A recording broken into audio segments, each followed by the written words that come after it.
When was the last time you felt real awe? And what if that feeling is a career clue? Chris Baron followed the signal from science and sales into documentary filmmaking, and his work has taken him inside volcanoes, deep into caves, and at the top of skyscrapers. If you've been successful on paper but wondering about what could be, this episode is for you. This is the Your Next Success podcast, and I am your host, Dr. Carolyn Sengel. I am a life-first career coach and strategist on a mission to normalize questioning your career, because I believe each of us is made on purpose for a purpose only we can fulfill. The longer we live out of alignment with who we are, what we do best, and why we are here, the more we miss out, and the more the world misses out on what only we can give. The Your Next Success podcast is where we explore how to build a career that truly fuels your life. We talk about self-discovery, smart job search strategies, professional growth, and you will hear stories from people who have navigated big career transitions themselves, so you can create a life-first career and become your own version of authentic success, one that is aligned, meaningful, and truly yours. Chris Baron is an award-winning filmmaker, storyteller, and host of the podcast No Ordinary Monday. He is the founder and director of Frontier Films and has spent more than a decade creating documentaries that bring science, nature, and adventure to life for global audiences. His work includes projects for National Geographic, Disney+, CuriosityStream, and the BBC, including living inside a volcano for One Strange Rock and leading series like Evolve and Lift the Ice. Some careers look impressive and still feel wrong inside your own skin. That disconnect is information, not failure. In today's episode, you'll hear how Chris built a career shaped by awe and curiosity.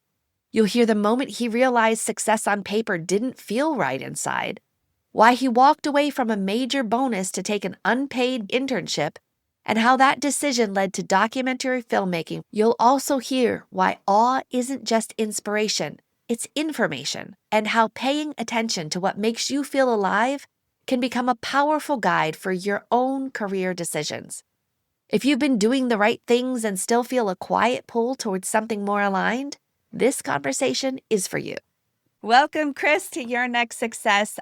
Just looking at the multitude of different places your journey has gone, I'm so excited. Thank you for being here. Thank you, Carolyn. Yeah. No, thank you, Carolyn, for having me on. It's a real pleasure to be on the show.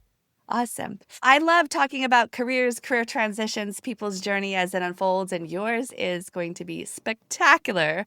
But if we could dial it way back at first, help us understand, where were you born? What was life like for really young Chris? Well, this is a usual conversation I have with people. I meet someone for the first time, for example, and they're like, oh, where are you from? And I either have to give them the short version. If it's just someone, I'm like, oh, I'll just meet you in small talk and we go again. Or if it's someone significant, I'll be like, okay, I'll give you the full story. Because it's you, Carolyn, I'll give you the full story. Love it. Thanks, Chris. I was born in Perth, Australia. I don't have an Australian accent. I probably have, I guess some people might call a soft Scottish lilt and / an international accent. But so I was born in Australia, and my mum is Australian. My dad is Scottish. And when I was about 18 months old, my family moved from Australia to Dubai. And we were there till I was maybe 3 or 4. I can't remember. I don't even have a memory of it. It was that long ago. I have very faint memories of it. Firstly, it's just already starting to be fascinating because your mom was from Australia, your dad was from Scotland. So it's just like, wait, how'd that happen? And then, at 18 months old, we just choose to move to Dubai. What did they do for work that allowed this? Well, travel. Well, my dad is a geologist. And so he worked in the energy business and started working in the oil industry in Scotland. And he was transferred or moved from Scotland to Australia, but was still within the energy business. Yeah. And met my mum when he was in Australia and had me. And then I think he got another job posting again in Dubai and then another one. So it's a very traveling sort of, it's either when I say my background, people go, okay, you're either one of two things. You're either a military brat or an oil and gas brat. Mhm. So it's kind of both of those sort of my parents' careers. It could have been one or the other because they travel so much. So by the time I was 5, I think, or so, I was living in Houston, Texas. And was your mom also working? So she would find jobs wherever we ended Ah, up. So, in Houston, for example, she worked as a travel agent for an Australian oh, travel cool. agency because Yeah. obviously she knew Australia so well. And a lot of American clients were like, oh, go to Australia. And her knowledge was obviously, great for that. And Yeah. then when she was in Dubai, she'd work in like a medical clinic, things like that. So, but it was really following my dad's career around and also raising my brother and I, which, as you can appreciate, is probably a full-time job raising 2 boys. Yes, full-time excitement. And I feel like each individual day might be really challenging, but then the times where I can reflect back on the past week, the past month, the past year, the past decade, it's like, oh, wow, that was awesome. But when I'm overtired, I'm sure there's all sorts of things that my mum would like to say right now, but perhaps, right? But maybe now at this point, she's just so doggone proud of you. All she remembers is the amazing stuff because it's a little bit removed. All right. So now you're like, we're back to 5 years old. You're in Houston, Texas. And what did you love doing in that early age? I mean, as a kid, you kind of just go with the flow. I think that as a child, you just go, okay, great, we're going to a new place, and you turn up at a new place, and you're in a new school, and you're adapting, and you're meeting new people, and it's exciting, And I was a energetic kid running around, so I got into sports all the time, and it was easy with sports because you just make friends really easily. It was all just effortless in that regard. But I remember Houston being an exciting place. I got into like Tex-Mex food and all that sort of stuff growing up. And we lived in sort of like one of the places we lived was kind of close to a bayou. And so I'd like, get on my bike and go down to the bayou, and there's like a rope swing into the water and Oh, just kind of wow. getting into trouble and like, nothing serious, but just being boys. It was great. It was super exciting. I loved Houston. And funnily enough, once I left when I was a little bit older and did my other travels, and then I came back for a shoot when I was kind of in my like mid-20s. And we're kind of traveling around the same streets, and nothing had changed, and some Oh, things had wow. changed, but other things Yeah. hadn't changed. And it was such a blast from the past. Did you find the rope Uh, swing? no, we didn't find the rope swing, but we drove past my old house. It was kind of Yeah, weird and that's always exciting amazing. because, Yeah. we used to sort of live on this fun little road, and all the neighbors, we used to play like street hockey and stuff. And there was super fun memories back. That's awesome. And where did you go for vacation? That's the other thing I always wonder with these like big international traveling families. Like, do you just stay at home or do you go to some other remarkably fascinating place? No, we were very, very fortunate. I grew up in a middle class family, so we probably have like a nice international vacation every year. So I think maybe when I was 6 or 7, one of my first big memories of a vacation was when my dad took us to a place called Angel Fire. And I think that is a ski resort in New Mexico, maybe. But it was the first time I'd ever tried skiing. I was just enamored with this idea of like getting on these 2 planks and like screaming down a hill at a million miles an hour and terrifying my mother. So we went skiing, and I remember going to Egypt when I was far too young to appreciate it. I had a great time, Yeah. but like I was 11 or 12, and it's fun seeing the pyramids, but you just don't appreciate Yeah. how lucky you are to sort of be in these places when you're a child. Going back for shoot again, I went back to Egypt a couple of times for filming projects, and just being immersed in a different way, and going, oh man, I was here when I was a kid, but I just didn't appreciate it. We had some fantastic holidays growing up, and sometimes they were just in the States as well. I remember one amazing one. We took an RV from Houston, and we drove up all the way through, like all the way to Yosemite and all Oh, those different wow. national parks with my family and one of our friends' family. And And are you that still was, friends? yeah, yeah, friends of my parents' family. So they didn't have kids at the time. Ah, oh, It but was just the still 6 of us getting in an RV, right? With others for two can be a weeks. make or break experience. And yet also, I think like for your development of growing up, like this kind of exploration it was already happening at a young age, and adapting to the environment that you're in and just kind of like getting along and enjoying and being peaceful. Like these are, I mean, is it nature or nurture? I don't know, but it was cool that from a really young age, you were able to develop some of these things that have been absolutely foundational for some of the experiences that you have now, though. 100%. And again, we were so lucky to have those opportunities. But I do remember that we did a lot of traveling, but I was always the one pushing to go further. You know, like we went to the Grand Canyon, for example, and I remember, and I was maybe, I can't remember how old, 9, 8, something like that. And there was we got to the Grand Canyon, we were at the top, and there was a trail that goes down to the bottom where you go all the way down to the bottom of the Grand Canyon. And I remember being distraught because my dad was like, no, we can't go down. You know, we need water. It's going to take like an entire day. And I was like, no, we can go. I want to go. And just wanting to like push the boundaries of like, you know, what we can go and explore. So that was always, and it's still a part of me. It's kind of like, you know, you get to the edge of where you're supposed to go, whether it's a cave or climbing a tree when I was a kid or whatever, and be like, I just want to go a little bit further. What's on the other side? What's down there? Yeah. Now, when did you get introduced to starting to capture what was happening around you, like photography or videos or any of that? Like, when did that piece enter the picture? So when I was about, I'm guessing about 11 or so, we'd left Houston, another big move, and we'd gone back to Dubai.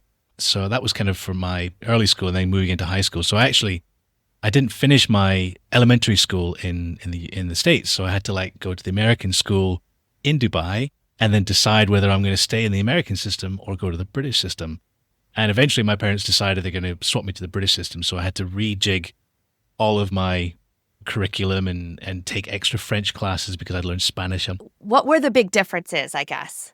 English class was more proper? I can't remember. I mean, I remember sport was big in both of them. I mean, the French and Spanish thing was big because obviously I think, you know, those two curriculums are massive. And apart from that, I can't really remember, to be honest. The British system felt more structured in some way. But yeah, I do have interesting memories of having to swap curriculums at sort of a key point of my development. Yeah. And also, though, being introduced to different languages as well. And we had to learn Arabic when we went to that school as well. I think it was state mandated that schools have to teach Arabic. So I did learn a little bit of Arabic and a little bit of French and have a little bit of Spanish. And so you have a little taste of all these little languages. Though. Yeah. How phenomenal has that also been? Just some of these things that you were immersed in as a child become pretty useful as, you know, all these places all over the world. I learned little snippets of all of them, but not enough to have like, you know, I couldn't have a full conversation in Spanish anymore. I could maybe have a broken conversation in French.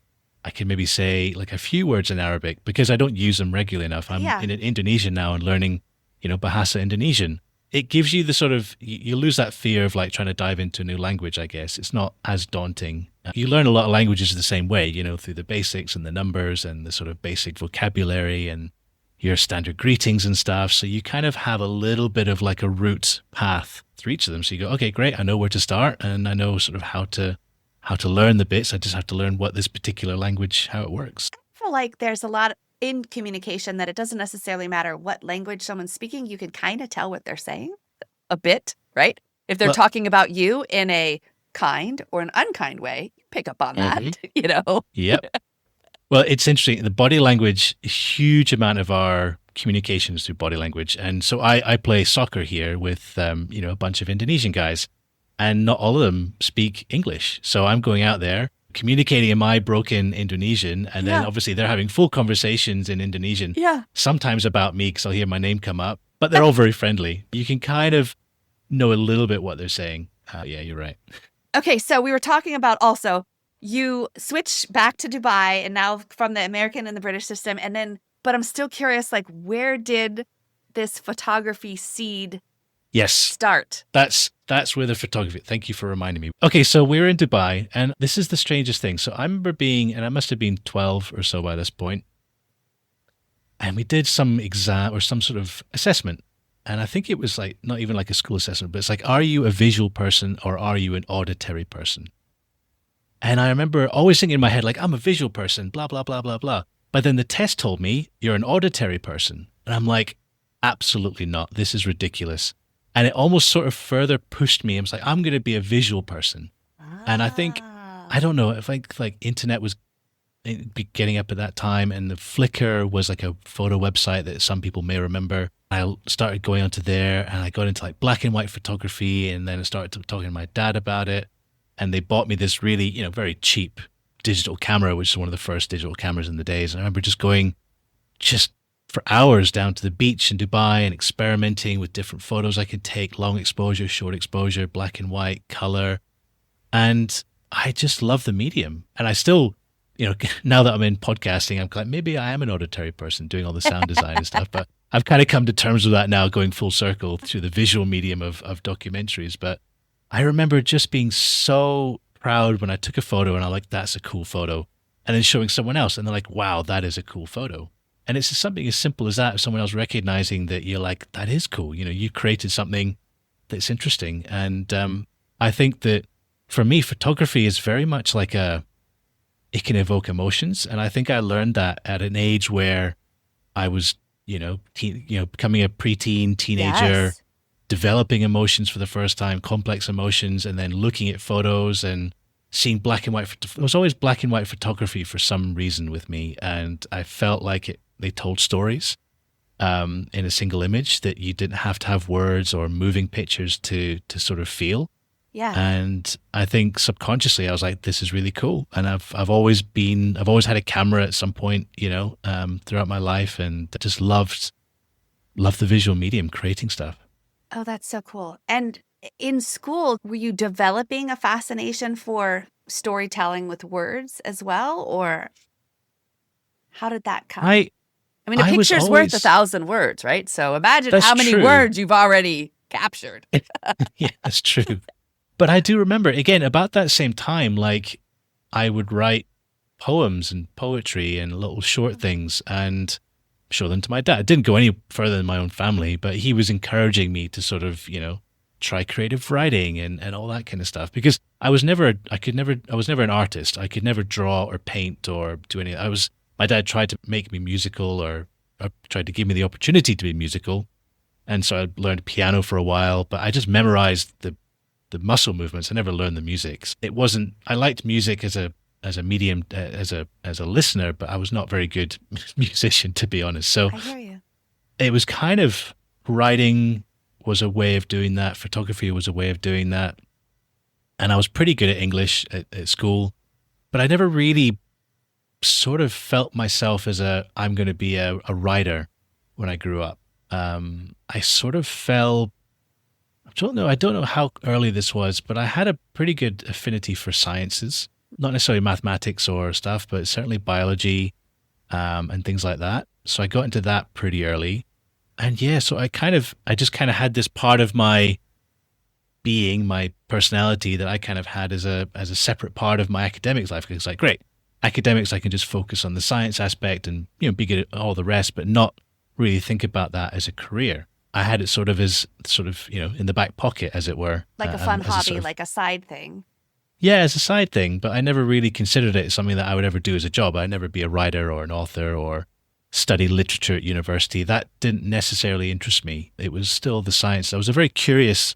I loved nature. I loved being outside. And my dad, being a geologist, he always instilled, a curiosity about the world and in science itself, and introduced me to, I remember very vividly as a kid watching loads of volcano documentaries that Nat Geo put out. So he had like VHSs of those, and it's like, rather than put on like a kid's movie, he's like, oh, why don't you watch these like science docs? And I've got we probably watched them tons of times. So he was very clearly, I don't know whether he was I think he was probably just trying to introduce me to like, look how cool science is, and you could be a scientist. And Yeah.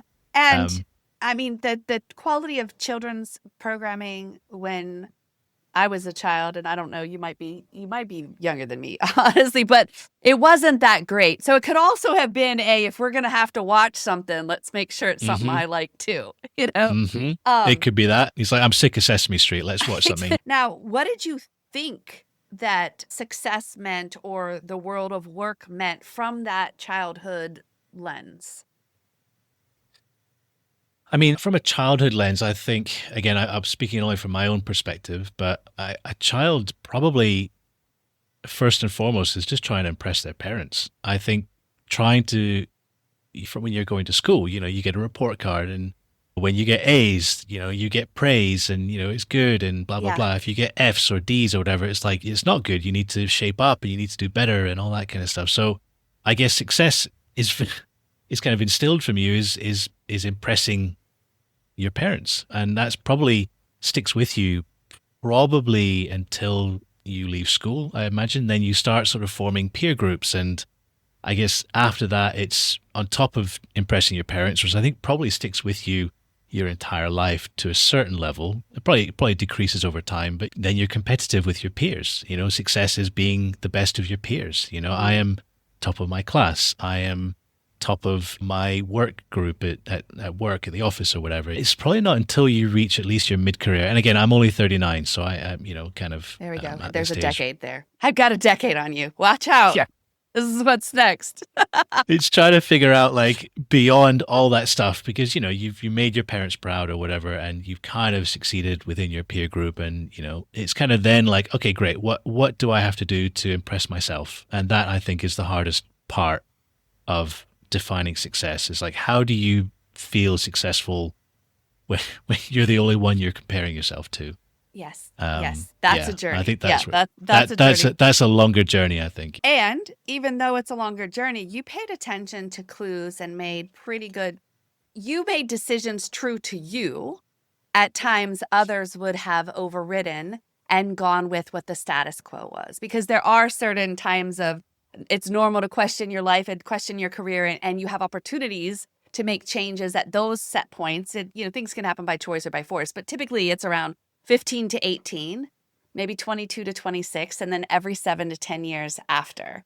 And so what's also fascinating about parts of your story is that they line up nicely with those, and you gathered data and made a decision for yourself. We were in Dubai, and you've now been introduced to some photography. You definitely have this exploring. You have some storytelling, perhaps not in a traditional way that you would think, just through words only. And then what? Because you moved from Dubai, then yet another place, I think. Yeah, so I moved to Dubai with my family when they moved. I was about 11. And by the age of 15, I think my parents were like, they could kind of see what happens with a lot of kids who, especially the ones who stick around Dubai from an early age and go through the school system. And, Dubai is, for people who have been there, it's an extraordinary place, don't get me wrong. It's very different to a lot of other parts of the world in that for expats in particular, you have a lot of stuff done for you. It's not a difficult life as a kid growing up there. You've probably got someone at work, like a housemaid or something like that, or a helper that does a lot of the stuff. And I think what happened with some of the kids that my parents saw from their friends who had been born and bred in the school system, they'd left the school system, gone back to wherever country was home, South Africa, Australia, America, UK, whatever, and gone to university there and struggled, quote unquote. That's the real world, in some respects. It's not everything's not done for you. Things are not as easy. You got to figure stuff out yourself. And some of them couldn't hack it. They came back and they either finished the university or didn't, and then came back to Dubai and lived and worked in Dubai. Mm-hmm. And so my parents were like, we don't want that for our kids. So they sort of said, we'll send you to boarding school. And I had an opportunity to go to boarding school in Scotland in a lovely school called Dollar Academy, which is a fantastic sports school and academically as well. And I went to Dollar. Again, it was sort of even halfway through a term, I think. I wasn't even finishing this. It wasn't between school years. They just made a decision and just, there you go. Oh. And they stayed in Dubai while you went to Scotland? Yep. I got on a plane. Did your brother go too? No, he stayed in Dubai. I was on my own. And he did join me a couple of years later. So that was good. But I went there and it was fantastic. It was, again, I think having those previous jumps just helped me to adjust quicker, because when you're used to so much change, you kind of just you observe the social fabric, the social dynamic, how those kind of communication things work, how peers work, how bullying works, how, Yeah. all those kinds of things. You kind of just figure out the system. And then once you figured it out, then you just slot in wherever you slot in. And yeah, so again, going back to the science thing, I had a great science and biology teacher, which really inspired me and accelerated that sort of love of science in me. And I got to the point of finishing at school. I had to choose which university courses I wanted to do. And to very briefly explain to people how the choices work in the British system is that when you do all your exams and you essentially choose you have 6 slots for different university courses, and you might choose like, I want to go and do medicine. So you go do medicine at like Edinburgh or Oxford or St. Andrews or wherever, and you put your first choice as number 1 and blah, blah. And depending on how your grades are and depending on your applications to those various universities, if your number 1 gets selected, great, you go there. If not, then you hope number 2 works, and then so on and so on. So I had no idea what I wanted to do. I didn't want to do medicine. And I had a meeting in my last year with the careers counsellor of the school. And I remember this so vividly. And he basically sort of called me in and says, okay, so what do you like to, what subjects do you like doing? And I said, well, I love sports, really enjoy sports. And I also love science. I love biology and stuff. He said, oh, okay, so why don't you just do sports science? I was like, okay, that sounds fun. What is that? So we talked a little bit about it, but there was no further interrogation of like whether that was really something for me. It's like, okay, great, I guess I'll go do sports science then. And, as a 17-year-old, maybe at that point, I was like, okay, cool, I guess I could do a career in sports science. I like sports, I like science, whatever. So 4 of those first 6 slots, I did sports science applications. And I had 2 left. So I was like, okay, I'll throw some wild cards in. One of the wild cards was photography at one of the universities in Scotland. And another wild card was forensic biology. And because I was like, I think CSI was popular at the time. Oh, that would be cool, Yeah. And so from sending out that sort of 6 applications or whatever, it takes a few months for all the reviews to come in and whatever. And I'd met a few people, like friends of friends, that had actually gone and done sports science. And I was like, man, this is not what I want to do. Like, I don't really want to be a physio. I don't want to be a coach necessarily. It's just not me. And long story short, I ended up I think I got a few of those sports science. I was accepted, but obviously you don't have to go through it if you don't want to. So I rejected those ones, and I decided not to do photography because I wanted to do something slightly more academic. And the last one left was forensic biology. And that's what I went and did. And so I went to Glasgow and did forensic biology at university, and it's a 4-year course. And I think I figured out probably within maybe the second year that forensic biology was probably not the career that I wanted, but I would finish the course regardless because, again, like forensic biology is great, it's super interesting, like crime scenes, blood splatter analysis, DNA, all those kind of stuff.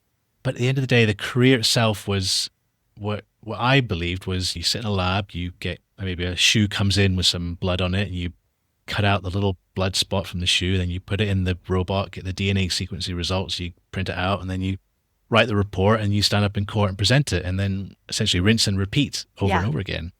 And I was like, man, it's not scratching the itch that I want. I finished that course and then decided to do a research master's, which is kind of like a mini PhD in molecular microbiology. How did you choose that? Because, well, it was interesting that after I'd finished the forensic course, I think you do a number of different courses within forensics. So you go and do classes within microbiology and blah, blah, blah, blah. So you get your basics in science.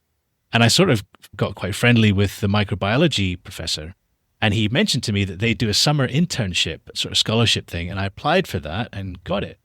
And so I spent the summer 2 months or 3 months in the lab with all the PhD students, the postdocs. And I was like, this is cool. Like, researching science, trying to find out new stuff, answering questions, exploring new frontiers and all that kind of stuff. And felt like I was actually doing something that was like problem solving. And so he said, well, if you want to keep doing this, you can apply for the master's course. And I ended up doing that. And so I did a master's in molecular microbiology and did a little mini research project, and which was essentially, there's a particular kind of bacteria that makes the majority of antibiotics for human and veterinary use.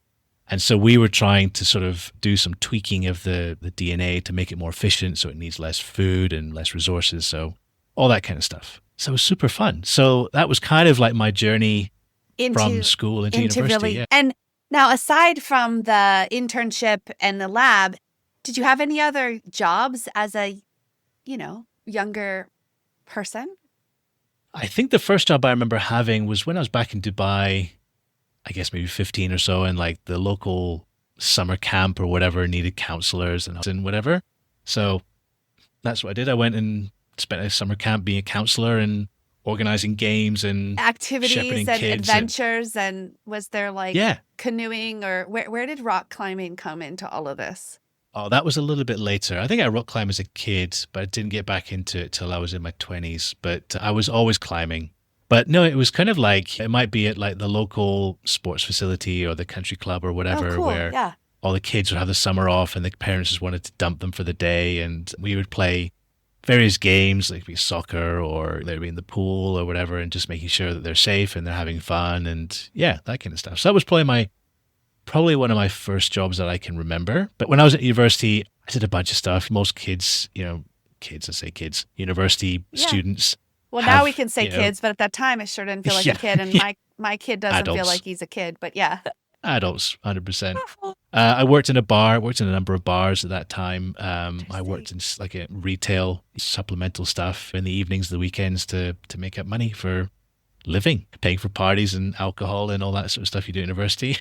the fun things. But this is cool because it's like still your adventure, still this connection and this observing and experiencing different lifestyles wherever you are. Like these are all coming into play and it's fascinating. Okay, so you have this master's degree and now that's ending and you have to start choosing what are you going to do next. What went into that decision and how did you choose that next chapter?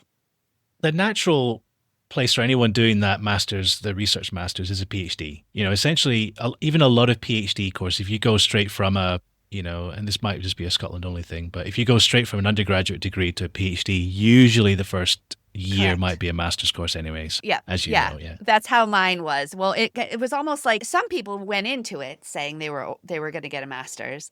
Other people got into it a little bit and decided, I'm going to take this master's route.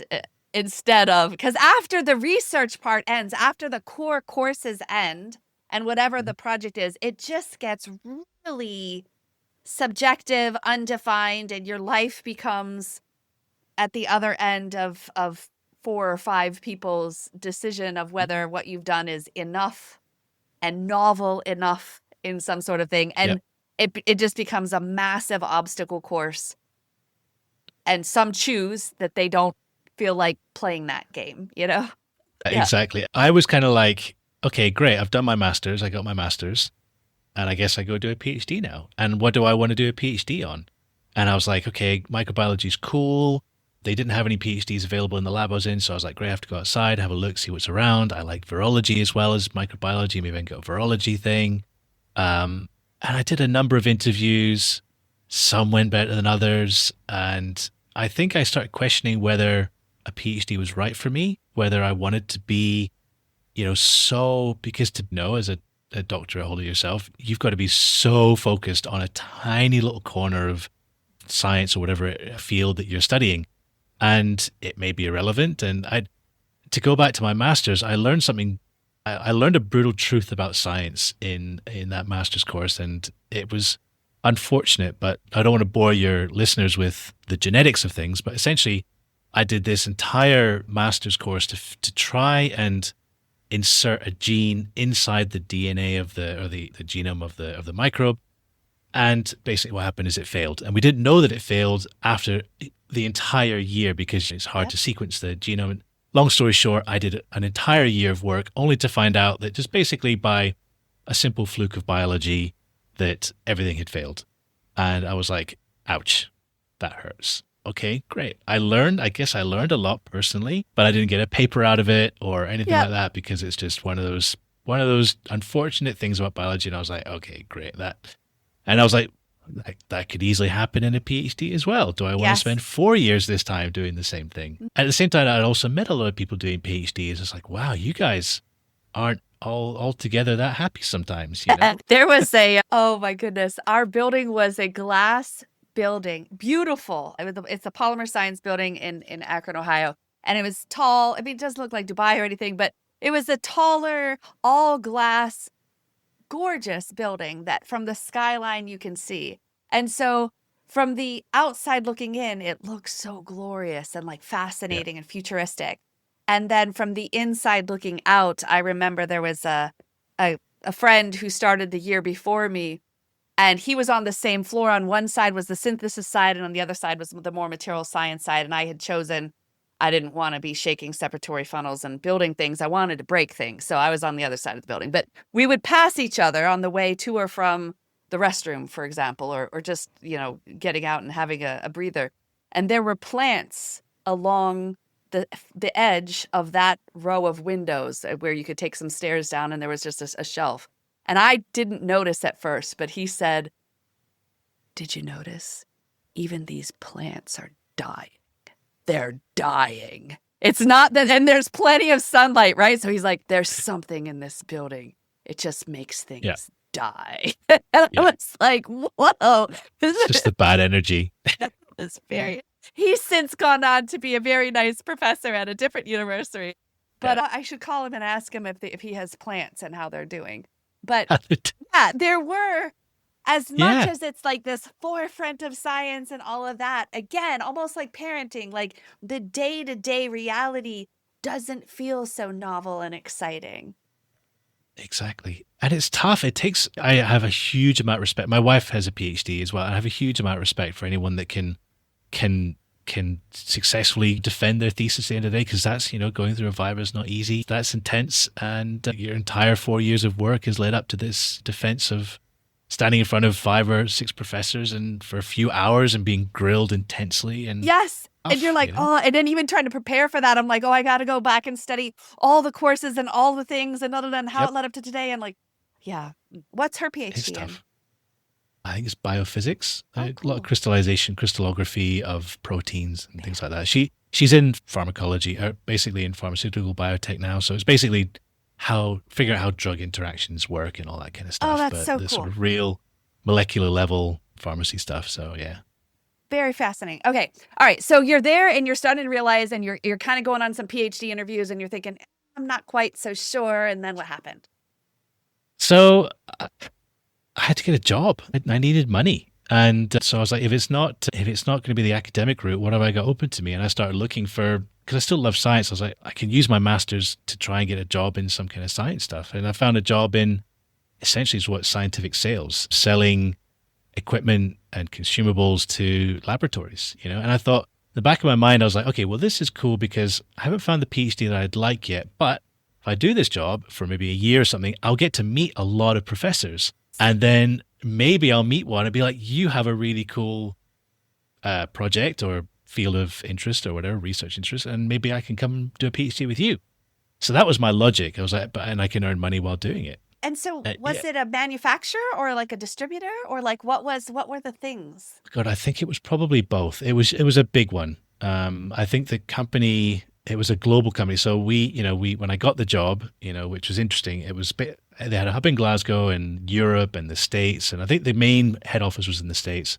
And I do think that they were a manufacturer as well as a distributor of stuff. And they developed their own equipment and all that kind of stuff. So it was your job to learn the product line and sell it to labs and, try and get people to switch over to their products and all that kind of stuff. And did you get sales training? Yes. So I applied for the job and we got called for an assessment day. Do you know what an assessment day is? Tell me. So an assessment day, essentially, and I had no idea what it was either so it's not an interview? No, it's an assessment day. I was like, okay.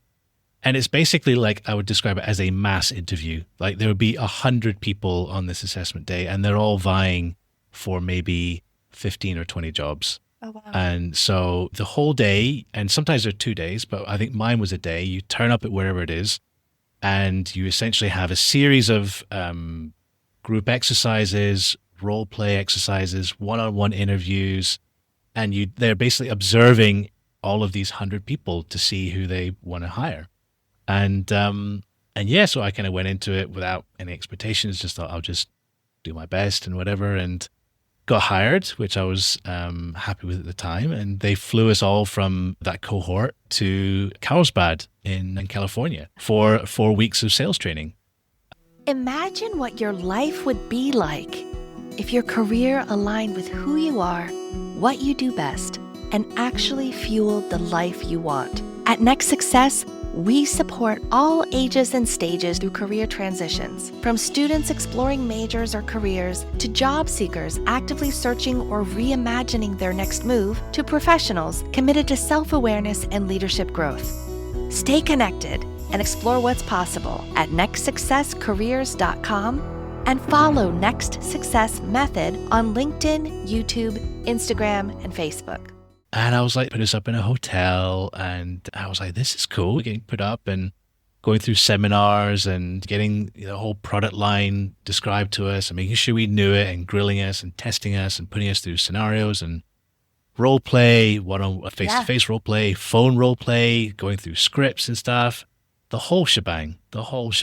And, but at the same time, it was fun because the senior salespeople were there. They were kind of being like, hey, look at the lifestyle. We were drinking vodka in the jacuzzi, afterwards, and showing all the young graduates like, hey, this is what's in store for you if you stick it out in this job. And so I did the sales training, and I remember very clearly having what would you call it? Not an altercation, but just, a healthy discussion with one of the trainers, which kind of was around the subject of, as a salesperson, when do you take no as an answer? And their philosophy is obviously you never take no as an answer. And me as a consumer and being at the other end of that, I'm like, 3 times probably the most. And then I start getting annoyed and I don't want to work with you or buy your product ever again. But I sort of had this backwards and forwards with this guy in a seminar, and I was like, really? How do you not piss off the customer when you just keep saying like, no, I'm not listening. Essentially, I'm not listening to you, and this is why you need to buy our product. And I'm sure there's a lot of salespeople listening right now going, having their own opinions. But just me personally, I was like, I guess I put myself too much in other people's shoes and, see myself from other people's perspective. And it's probably good in some ways to try and understand your problem and your need. Yeah. But at the same time, you also have to switch off part of your brain where you're like, okay, no, I'm going to keep pushing and pushing to get that sale. And that was probably the first red flag for me going into that job. And over the months and months and months, we did, quarterly sales meetings and all that kind of stuff, and went out to meet professors and did all the stuff I was hoping to do, long story short, with that, I didn't meet any professors that had cool stuff. So that plan went out the window. But it was kind of the third quarter sales meeting. So I'd started in January, beginning of January. And this was probably the Q3 sales meeting. And everyone comes together from all over Europe and stuff. So there's, like 1,000 people from the company descend on some Hilton conference room. And they're all spreadsheets on the screen and congratulating themselves about how much money they've made and competing with other tables and different groups and different teams. Like, oh, you guys got more than us. You get this prize. You get that prize. This guy, you guys need to do better. And why do you not sell so much? And I think at that, I got back to my hotel room and sat in my bed that night and was just like, this is, again, this is just not me. And I cannot see myself doing this for the next, I guess I was maybe early 20s then. So 45 years or whatever, Yeah. Did it feel any sort of way? Like when you were, aside from that, like, I don't know that I want to be pushy for a sale, right?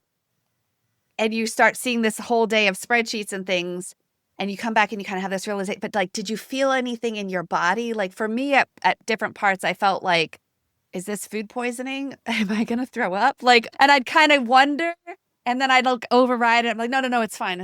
But did it show up? Was it just recurring thoughts? I don't think I had anything as so physical as you had. I guess I was kind of like, I don't know, maybe it was an age thing. I don't know how old you were or how far through your career you were when you had those feelings. Yeah. But because I was still relatively young, I was kind of maybe felt like it's okay if I can fail at this Yeah. and try something new or try something else. And I knew I wasn't happy, I had like a girlfriend at the time, and, we were, I think we broke up around that same time as well. I don't know whether that had anything to do with it or something, but Yeah. I knew I wasn't happy. But it didn't manifest as like a Thing. physical, like Yeah. I felt sick or whatever, but I just knew this wasn't right. And I maybe felt, a level of like, I don't know where I'm going to go next, but it wasn't like a despair of like, my life is like whatever. Hinging But on this thing. yeah. Yeah. Okay. Okay. That's cool. And also to this date, you've been in so many places, so many experiences that just like going and starting something new is just kind of like another Yeah. day, another year, not necessarily like something so catastrophic. Sometimes for people who've not ever lived somewhere different, not ever had different friends than those that they started kindergarten with, it can be like a huge thing to overcome. And for you, it's you're just like, overwhelming. I'm not sure. Well, Yeah. that's it. There's positives and negatives to the way I grew up. The positives being in this situation that change wasn't something that I was afraid of. I was like, if this doesn't work, I'll try something else. I didn't know what that thing would be. And I was kind of like, I'm sure I'll find something, It was kind of maybe more excited anticipation rather than anxiety or fear. I see. Yep. Yeah. The so mindset. The mindset thing. But then I didn't know at the time. But the downside is that, as you said, I don't have anywhere that I would call home necessarily. I mean, home is always where the heart is, but I don't have a hometown. I don't have friends, childhood friends that I keep in touch with regularly. I don't have like that home base necessarily where I'm like, okay, great. If I go back there, that's like my comfort blanket, whatever. I got you. Which a lot of people do have. They always have that place. It's like, if I go home, like, all the stuff from my childhood is there. It's all nostalgic, and they have that. Yeah, that's the one thing I'm missing from that experience, I guess. Okay, so you're in this hotel room and you're realizing, yeah, I don't quite think I can do this for another 40-something years. And then where did that lead you? It led me to essentially assessing my life. Where do I want to go next? I cannot do this. I cannot do this job for another 45 years. So what am I going to do with my life? And it was on the bed that night, everyone was, I was still probably half pissed. Everyone was in bed, after all the festivities and from the sales conference. And I just got Googling, and what I still recognized that I loved science. I wanted to keep that in my career. But I also love photography. And I was like, I think I probably literally Googled, what job can you do with science and photography? Documentary filmmaking came up. And very shortly after that, it was an advert for the BBC came up, because I was like, oh, the BBC has a science department. I didn't know that.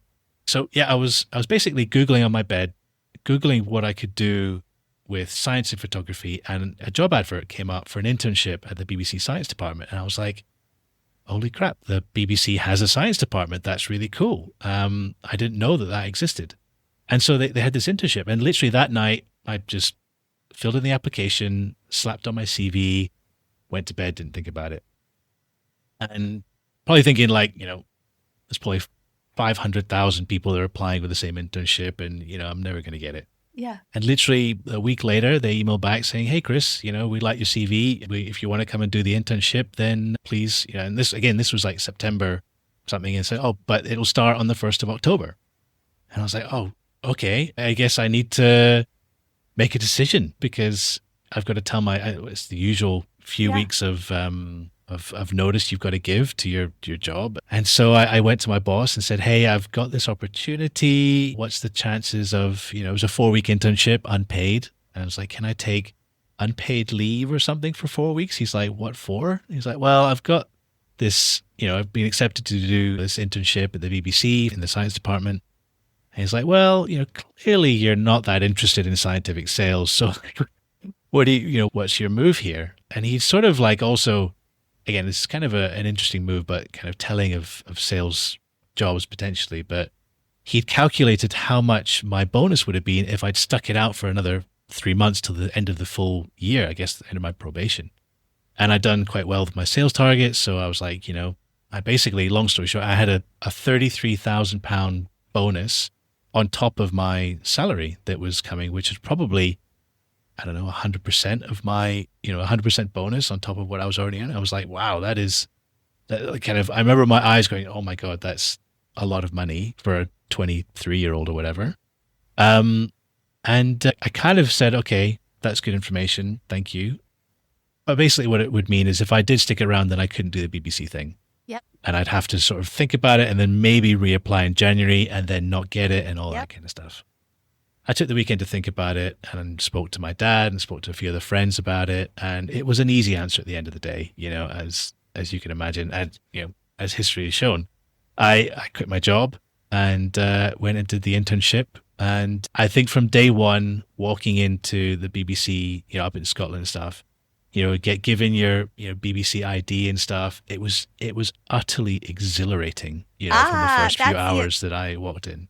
Yeah, see, that's the thing too, is that like even when interviewing for places, or just like if somebody goes to buy a car or get an apartment or get a house, you walk into several and some are just kind of like, meh, all right. And then every now and then you walk into one and you're like, oh, there's something different here. This feels like I could be here. Oh, I think I would like to walk in this way. I think I'm like, and like every single thing, you're like, oh, I think I could even wash my hands here. Like, I don't know, I could eat my lunch over there. Yeah. Just those kind of things. Mm-hmm. So, and the energy and all of that of like walking around, I don't think that people give enough credit to those little ways of not just the objective information about it, but like how do you actually feel in it too? It felt incredible. And getting my first day induction around the building, you got to know all the things. Walking into the live, the studio spaces and all that, I was like, this is amazing. And one thing I didn't tell you, when I was in Scotland in the boarding school, I got into the theater, like doing the stage management, stage lighting, and that sort of stuff. And I was never a performer. I was never on stage, but I was the one, planning the lighting setups and working on that, doing all the stage, moving props around during, scene changes. So I loved that sort of like being behind the scenes, being in places that people don't usually get to go, getting privileged access to stuff. These are all little feelings and parts that I'm like, that's a cool feeling. I'm going to bank that for later. Yeah. And I didn't know it at the time, but it's a huge part of documentary filmmaking, is being able to go to cross that line and being places that people don't get to go to very often, meet people you don't often get to meet, like having that privileged access. And again, I think as soon as I walked through the doors of the BBC that first time, I was like, okay, all of those feelings just started like welling back up again. And I was just like, I was riveted. And, even the first job they had me doing is now what is probably one of the most boring jobs that you can do in television, which is called logging, which is essentially sitting down with all of the footage from a shoot. So a shoot might last, I don't know, a week, and they may have, I don't know, dozens of hours of footage that, different clips. Every time they push record, stop recording, got all the different clips in the camera. They put them into a system, and some person is going to sit down, watch every clip, and then write what happens to the clip. Is it a good take? Is it a bad take? Did the presenter nail the script? Did they mess it up? Was it in focus? Like all of those notes has to be done by someone. And not many people like to do it because it's a long and arduous job. But for someone like me, I was like, oh my God, I'm actually getting to see behind the scenes. And like the presenters like swearing when they messed up a take and all that kind of stuff. And I was like, this is so cool. And for you though, you're having this immersion of like what was there and what was possible, and like even starting to discern on your own of like, here's the elements of what makes something that captured my interest and what made something that is not useful from that get-go. How fascinating. Because somebody could be like, oh, well, hey, Chris, we're going to take a lot of footage here and some's going to be good and some's going to be not really useful. And like, okay, but you got to experience that. Yeah. Fascinating. 100%. Fascinating. And that was my first week. And then they drag you into meetings, like development meetings, where all the heads of departments are all like throwing ideas out. And, they even ask me like if I've got ideas or just wanted to contribute. And I didn't have any ideas. I was like freaking terrified to speak up at that stage. But The second week they put me out on a shoot, and that was probably when I was out on shoot. I think that for listeners, like there's multiple parts of documentary production. Roughly speaking, there's three main parts. There's the sort of pre-production, the production, and the post-production. So pre-production is like the research and the planning. Yep. Production is essentially all the filming. Post-production is all the editing and the delivery. And, usually people end up in, various parts of those categories. And I loved the production part of it. And I realized that when I went on the first shoot, which was for a very, low budget BBC4 documentary about botany. And it was like the history of botany. It probably had like 1,000 people watching it or something on BBC4. But they did this amazing story about, I think it was a Russian or a Ukrainian, I can't remember the exact scientist, but one of the main scientists involved in like genetics at the time and how botany was evolving at that time. And essentially his research got him in trouble with the KGB and they wanted to like take him out and all this kind of stuff. So we were telling that story. Yeah. And so the director was like, okay, guys, I've got this idea. The presenter is going to walk up this like dark, forested road in the middle of Scotland somewhere that they'd found. And he's going to be wearing like as if he's dressed for the times, in sort of Soviet era Russia, doing what we call a piece to camera. So talking the script to camera. And in the background, there's going to be like an old like 1920s Phantom Rolls Royce we're going to hire and drive up the road.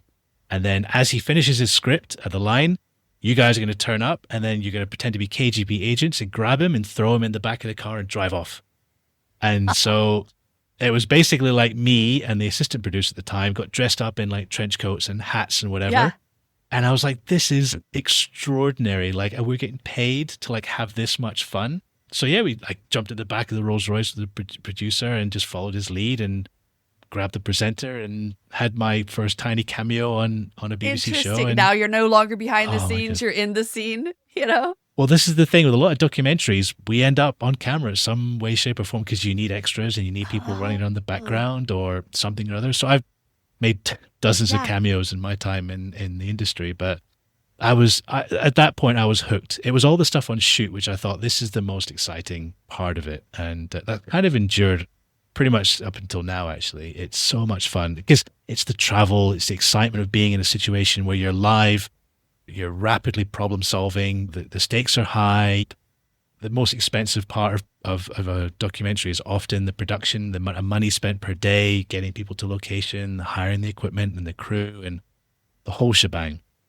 How did it go from that? So you have this unpaid thing and you're realizing, yes, this I think is really something. This is fascinating. People actually have jobs like this. Then how did that unpaid internship then turn into some sort of income opportunity and still fun?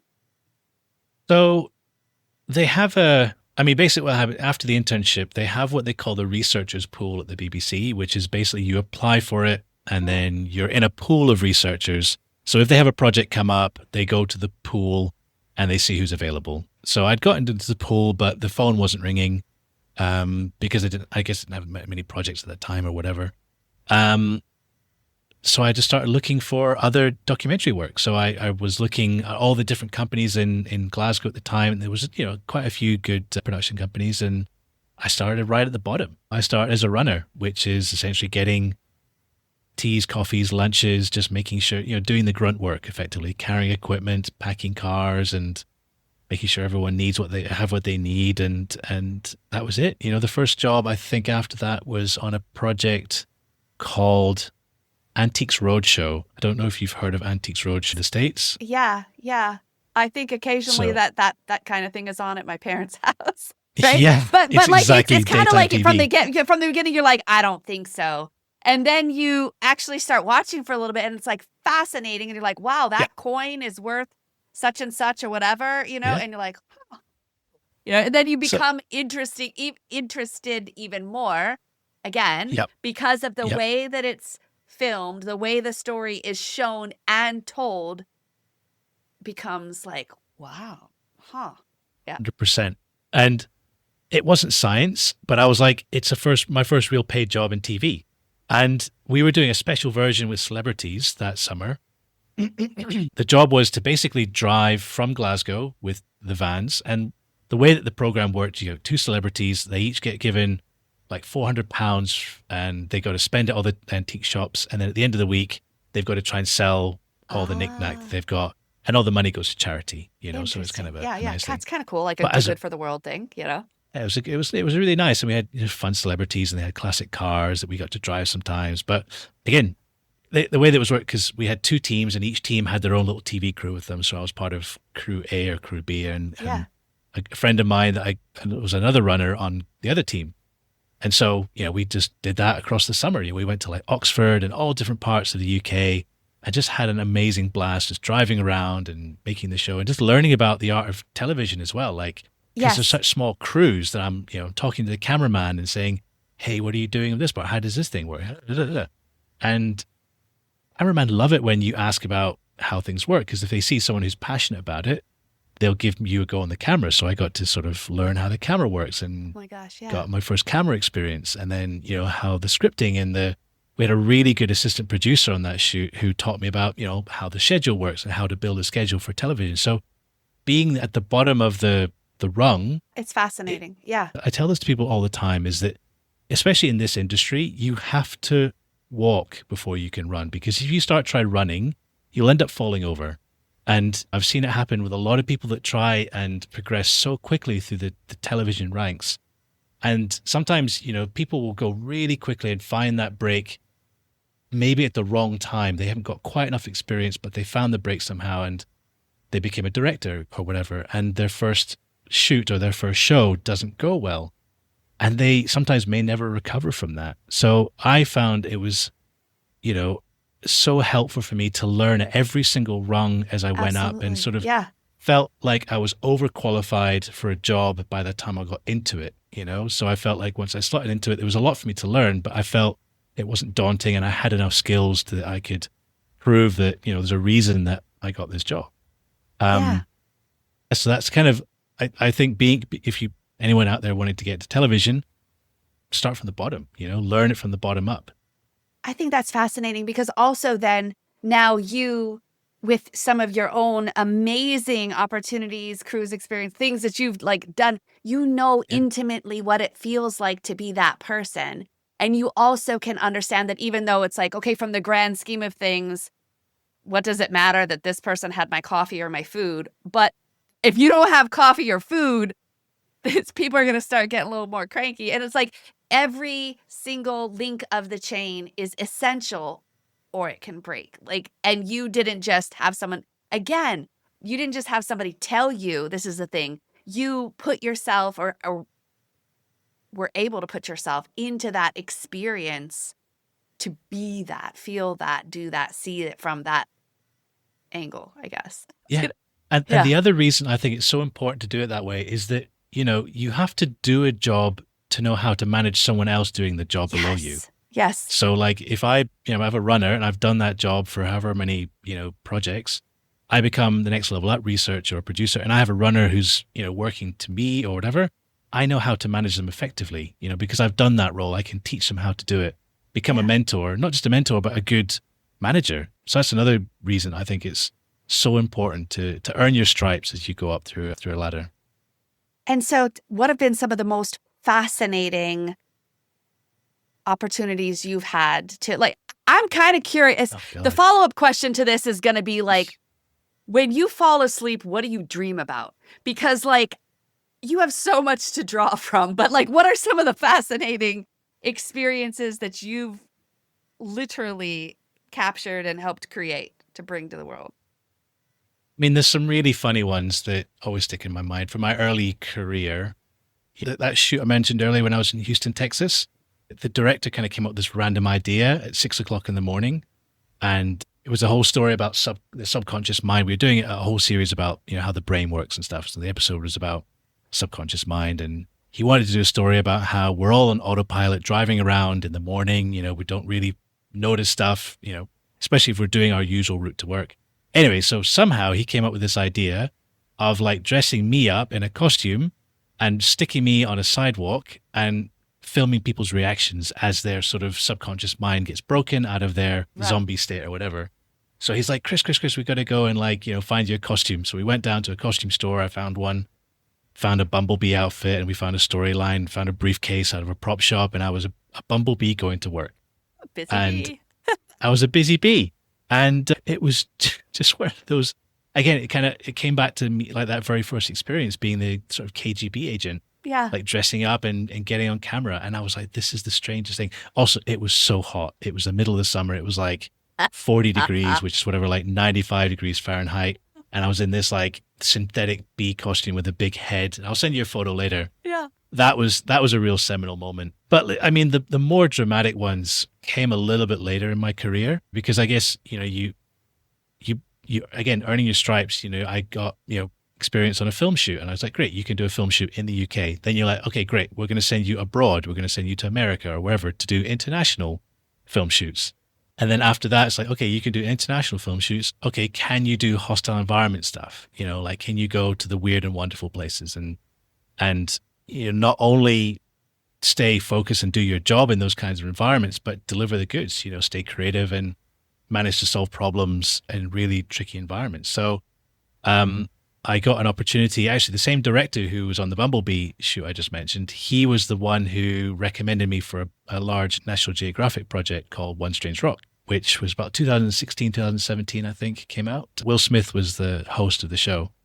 And they had some of the most extraordinary shoots on there. I was abseiling into active volcanoes and not just filming in there, but we were living inside the crater for a week with like gas masks and Wow. tents and dealing with lava bombs. And, we couldn't take the gas masks off because of the sort of filamented microscopic glass that gets in your lungs and destroys your lungs. And then we would go So you into just changed out the cartridge? Like, how often do people wear, well, I mean, as scientists, occasionally you'd have to put on your respirator, right? Yep. And like that Yep. thing would last forever until your next annual fit test. But now if you're living there for a week, is it like 6 hours, 8 hours? We depends on how the wind was blowing. If the wind was Interesting. blowing the right way, okay, cool, we got fresh air. But if the wind had changed and we're sort of all the volcanic gases were coming back through to where we were filming, we put the gas. We would sleep with them as well, just as a precaution. So Yeah. we had filters. I can't remember how often we changed them, but that the climb in and out the crater on the inside was a good like 400 meters, which is like, I don't know, like several hundred feet, Yeah. 800 feet. I don't know, could be a lot.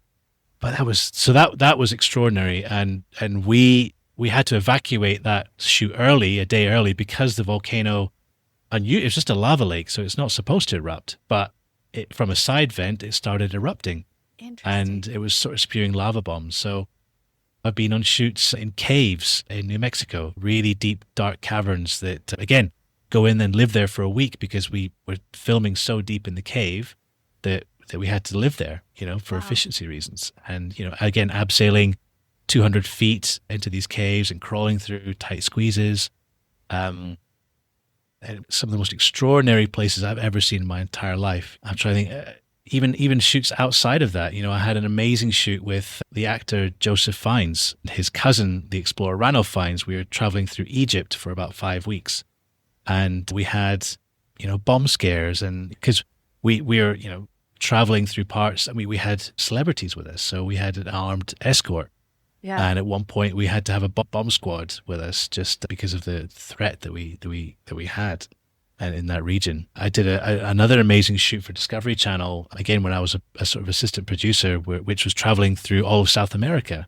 We spent about 10 weeks. We started in I think the story started in Brazil, and essentially was the two people on camera had to land in Rio de Janeiro with nothing but a backpack and a passport, and make their way over 10 weeks to the top.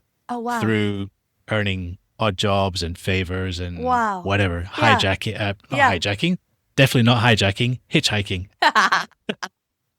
And we were the follow crew. So we were making sure that they had, they were filming a lot of their own stuff, but we were filming, what we call all the B-roll, essentially. Yeah. And so it was extraordinary going out through the weirdest and wonderful parts of South America. Again, slightly sketchy, slightly dodgy, going through checkpoints at times. And more recently, I was filming in minefields at certain parts of the world, with live mines in touching distance, blowing up munitions. So it's honestly, again, as I said at the beginning, one of the best parts of this job is that we get to go places that few people get to go. And that's such an exciting part for me. It's kind of one of the big reasons that I do it, you Mhm. know. And I could go on all day about all I mean, it's I'm fascinating. literally just trying to And, scratch my head about other cool stuff I've done.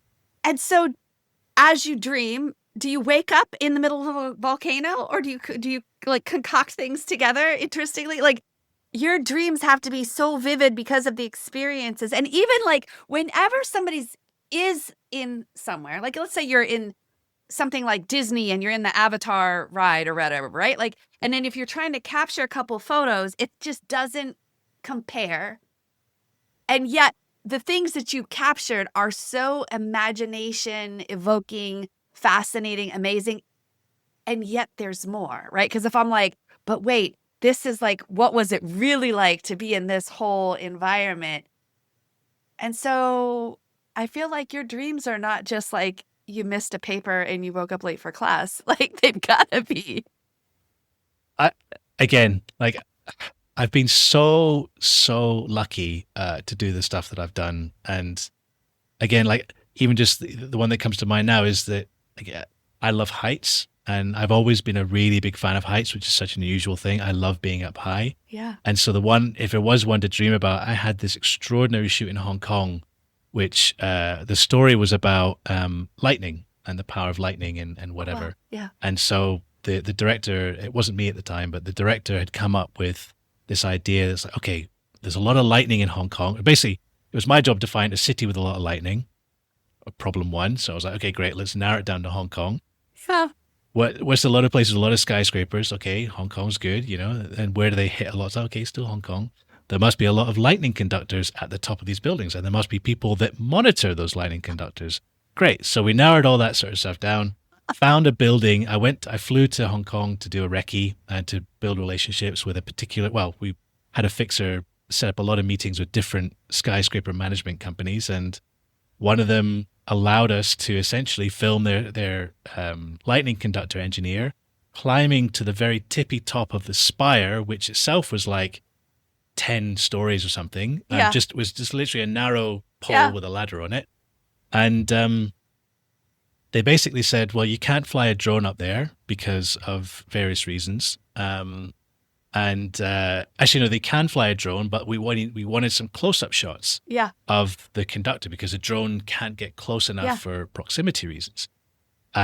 So I was like, well, I've got climbing experience, and I had gotten my sort of IRATA International Rope Access Training level 1. Yeah. So I got my gear on, grabbed a camera, and climbed to the top of this incredibly thin spire on a ladder. With a And I've camera. got a photo. I've got with a camera strapped around me, and essentially I was sat on sort of a dinner plate sized plate at the top of the tower, top of the spire, looking down on Wow. the Yeah. engineer as he was sort of performing maintenance on the lightning conductor. And that was a moment where you're looking down. I've got this wide angle lens, and I see the conductor, obviously, but then just Hong Kong, the entire cityscape of Hong Kong spread out. And I was just like, this is the most surreal pinch me moment. And that is a real like one. And the other thing is that we had to come down quickly because a typhoon had been coming in that afternoon. So we were like filming, and then this squall came in, and the tower and the spire started doing this. And I heard on the radio, like the guy's like, you need to come down now, like right now, right now. Yeah. Yeah. And we didn't make it down. We only made it halfway down. There's a little like safety point.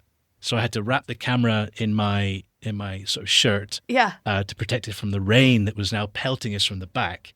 And I had to wait for the squall to subside so that we could descend the rest of the tower. Oh. And that was just, I got down there completely drenched. The camera was fine, got the amazing shots, and again, just pumping with adrenaline. Yeah. Yeah. And see, that's the thing too, that like how you're part of how you're hardwired and conditioned is just like, yes, this is fun, versus some others like just getting rained on is like their worst experience ever. I can't believe, and that like, that's so fascinating. Okay. I'm kind of curious. Did you ever go explore that trail down to the bottom of the Grand Canyon? I don't think I've been back to the Grand Canyon since. I have to be honest with Interesting. you. Yeah. I have not, Sorry but to I unlock would. that for you. Yeah. Now that I think about it, I maybe it was like this. This is the thing. Like the world is filled with so many cool places, and I was like, meh. Even though I was a kid, Yeah. I've done the Grand Canyon. But yeah, for sure, if I had the opportunity again, I would probably do hike to the bottom and then do some sort of kayaking or rafting or something at the bottom. Yeah. Interesting. Yeah, I think Disney Adventures has a thing where they do take people on trips, like kind of like choreographed, cooler vacations that you can think of on your own. So just nuts. You may be able to leverage Interesting. connections there. Just say There you go. Yeah. Disney Parks, Disney Cruise, Disney Plus, Disney Adventures has that thing. Yeah. Anyway, that's fascinating. Okay. I could talk to you for like, I don't know, probably a whole year. A whole year and still not be anything but fascinated. I'm curious, now from this vantage point, how do you define authentic success for you? An authentic success. I mean, I guess that again, it's going back to kind of what we were saying at the beginning. Is more that you're not trying to please other people. You're not trying to compare yourself to others. You're not trying to make other people proud. You're trying to compare yourself to one person, and that's yourself. And does this, whatever it is, does it feel like it gives you purpose? Does it feel like you can continue doing this for 20 years? And I guess on the smaller scale, like, are you proud? Have you made yourself proud of it's my case, if I've done a project or whatever, are you proud of the work that you're doing? If not, for me personally, I would say that I was unsuccessful at that particular project or that particular show that I did. If I do have a sense of pride, even if it fails critically or whatever, or if I'm proud of parts of it, that's still a success for me. It's trying to see. I think that's the most important thing. Is it's not success in other people's eyes, and it's success in your own eyes. And I think that's hard when everyone, especially I can only speak from sort of documentary filmmaking kind of stuff, when all the accolades and people winning awards and trying to win BAFTAs and, Emmys and whatnot. And for sure, that is 100% a measure of success, but it's just one measure of success. There are many measures of success. And ultimately, the one I think that you have to stay truest to is that, do you feel like you are proud of what you've done, and that I think is the most important.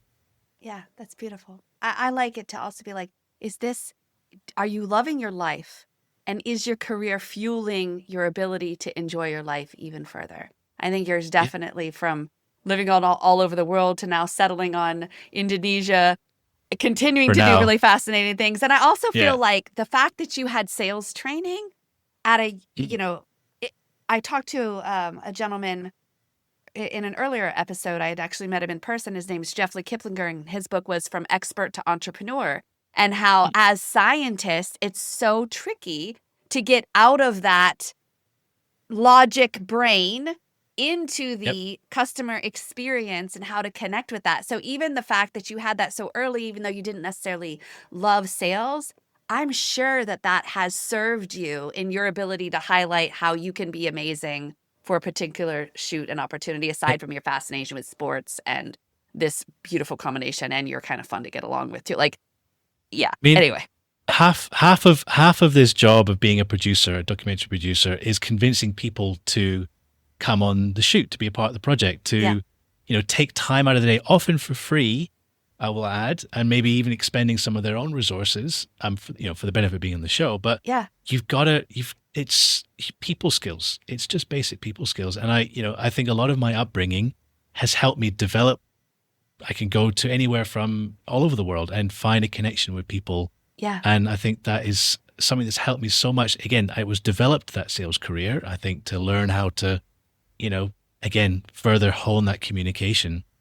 But again, it was honed. It was almost feels like it was all set up to really be honed for my work in documentaries as a producer and as a director. Because producer, you're doing all the behind the scenes stuff, and as a director, you're communicating with your crew and your talent on screen and trying to put whatever's in your head as a vision inside their head and get them to execute it. And if you can't communicate, and have those people skills, you're not going to get very far. That's right. That's right. It's so fascinating. It's so fascinating. All right. How do people find you? How do people connect with you? Absolutely. I mean, you can find me if you want to see my personal stuff. I'm on Instagram, at Chris Baron 7. But I've got a podcast as well that would be great for people to check out. It's called No Ordinary Monday. And we essentially on the show, I bring on people who've had amazing career experiences. It could be, I've just had a Secret Service agent who has an amazing story of catching the king of counterfeit. Oh, wow. I've had a pilot who had crash landed in the Pacific Ocean and had to be rescued, and this incredible story. I've got, all sorts of weird and wonderful careers, from parapsychologists who are studying the science of ghosts to firefighters who've survived PTSD from the experience they've had. So, it's all kind of very story driven. And I'm kind of harking back to my skills as a documentary storyteller, both as an interviewer and the way that I construct the episodes into they kind of build this story of the character, and then I throw them into, reliving the most extreme day of their career. And a lot of the time that can be death defying. I've got a cave scientist who almost died in a flood in China. Or actually one of the first I ever did, and one of the sort of inspirations for the podcast, was my uncle, who was essentially a paramedic in Scotland during the Lockerbie bombing, which a lot of, I guess that was 1980s, 89 maybe, but probably a lot of your listeners of a certain age would be familiar with, which is a devastating plane bombing over Scotland with a lot of Americans on board, but everyone died. But my uncle was essentially the first on the scene as a paramedic, and was looking for survivors, and his recounting of that story was just so it's just so incredible, and the way he tells it, from the moment he gets the phone call to driving out in the storming rain to, trying to find dazed locals whose houses have been crushed by plane engines, to finding the iconic nose cone of the plane just resting upside down in a field. Incredible. So that's essentially what we do on the show. And they're not always as harrowing. They're fun as well. I just had a really interesting one about an orchestra conductor who was paid to come to a billionaire's birthday party. Oh, wow. And it was just this, and it was basically, he was in an undisclosed location. He was not allowed to know where it was or what he'd be doing. He just had to get on a plane to an undisclosed location in the middle of, let's say, one of the former Soviet Union countries. And it just, this story he tells is just so chaotic, like this vodka fueled, wow, weird adventure of calamity. And they're fun stories.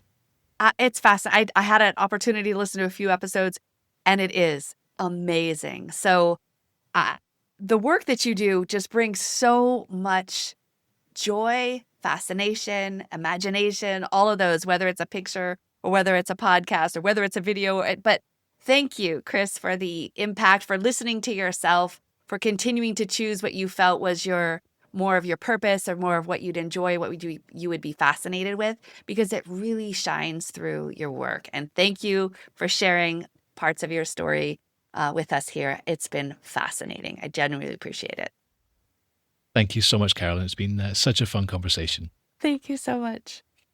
Chris, thank you for sharing a definition of authentic success that is grounded and true. You named that shift so clearly. Success stops being about approval and becomes about self-respect, pride in your work, and alignment with who you are. Thank you for showing us that awe is not random. It's a signal, and when you follow it, you build a life you actually love. Thanks for listening to Your Next Success with Dr. Carolyn Sengel. Remember, authentic success is yours to define and includes aligning your career to support the life you want.